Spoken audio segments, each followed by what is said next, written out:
Assalamualaikum warahmatullahi wabarakatuh. Baik anak-anak, bagaimana kabarnya hari ini? Mudah-mudahan anak-anak tetap dalam keadaan semangat ya untuk mengikuti pembelajaran tematik. Baik anak-anak, untuk pertemuan hari ini kita masih di tema 3 dan kita akan belajar bagaimana cara memberi tanggapan. Baik anak-anak, simak baik-baik ya penjelasannya. Nah anak-anak, untuk mendapatkan informasi, kita itu dapat melakukan wawancara kepada narasumber. Apa itu narasumber? Narasumber adalah orang yang memberikan informasi kepada kita.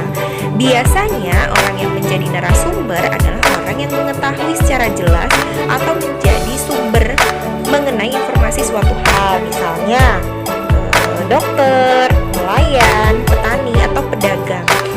Informasi dari narasumber ini juga dapat kamu peroleh melalui surat kabar, majalah, televisi, artikel, radio, dan lain-lain. Nah, begitu ya anak-anak ya. Jadi narasumber itu adalah orang yang kita mintai atau orang yang akan memberikan kita informasi jelas mengenai apa yang atau tema yang memang kita butuhkan. Baik. Nah, sekarang kita akan belajar bagaimana cara kita menanggapi informasi yang telah kita peroleh. Contohnya nih anak-anak ya. Mohon maaf, ini caranya ya. Tanggapan yang pertama, tanggapan merupakan sambutan terhadap suatu hal atau permasalahan yang terjadi. Nah, lalu jika ada orang yang sedang berbicara atau memberikan suatu penjelasan, anak-anak harus atau kita harus mendengarkannya dengan baik.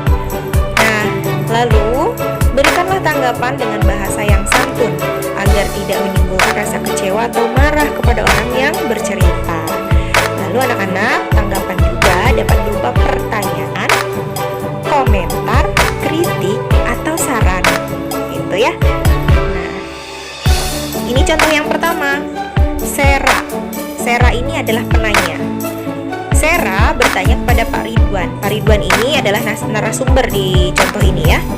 Sera bertanya, berapa luas Taman Nasional Ujung Kulon ini, Pak? Lalu jawaban Pak Ridwan sebagai narasumber atau informasi yang disampaikan oleh Pak Ridwan adalah, Taman Nasional Ujung Kulon ini luasnya 1260 km persegi. Nah, yang di bawah ini Sera menjawab kembali. Ini namanya tanggapan yang diberikan ya oleh Sera ya.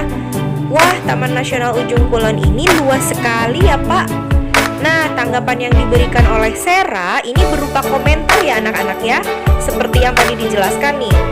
Tanggapan itu dapat berupa pertanyaan, komentar, kritik, atau saran. Nah, kalau di contoh satu ini, tanggapan Sera kepada narasumber atau Pak Ridwan ini adalah berupa komentar. Oke, Ibu ulangi, jawaban Pak Ridwan ini adalah informasi yang diberikan, lalu tanggapan Sera ini berupa komentar. Kita coba masuk ke contoh yang kedua. Sera selaku penanya ya. Sera, apakah pencurian dan perburuan hewan-hewan itu masih sering terjadi di Taman Nasional ini, Pak? Nah, tanggapan atau informasi yang diberikan Pak Ridwan adalah pencurian dan perburuan hewan-hewan itu masih terjadi di sekitar Taman Nasional ini. Lalu tanggapan Sera, sayang sekali jika pencurian dan perburuan terjadi di dalam hutan. Padahal jika perburuan terus terjadi akan menyebabkan hewan punah. Nah, ini tanggapannya masih berupa komentar ya anak-anak ya. Oke, kita lanjut ke contoh yang ketiga.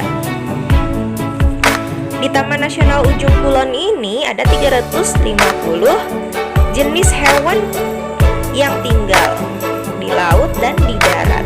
Nah, ini informasi dari Pak Ridwan. Lalu tanggapannya, apakah hewan-hewan ini dilindungi? Nah, tanggapan Sera yang ketiga ini adalah contoh tanggapan yang berupa pertanyaan. Kenapa anak-anak tahu bahwa ini tanggapan yang berupa pertanyaan? Karena di sini anak-anak lihat ada kata-kata tanya, ada kata tanyanya. Apakah ya? Oke, selanjutnya. Nah, anak-anak hari ini anak-anak coba membuat tanggapan berdasarkan informasi berikut ya. Informasinya adalah 3 jenis satwa yang dilindungi di Jawa Barat nyaris punah. 3 satwa itu adalah kukang, owa, dan elang Jawa.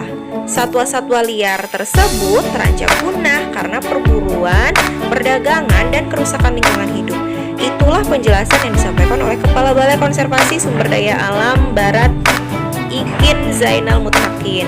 Nah, anak-anak tuliskan ya tanggapanmu di buku catatan lalu dikirim ke Google Classroom. Baik anak-anak, mudah-mudahan informasi tadi yang Ibu sampaikan cukup jelas ya. Ingat anak-anak membuat tanggapan baik itu berupa komentar, pertanyaan, kritik, atau saran dari informasi yang ada ini ya. Nanti silahkan tulis di buku catatan lalu kirim di Google Classroom. Baik, terima kasih anak-anak. Wassalamualaikum warahmatullahi wabarakatuh.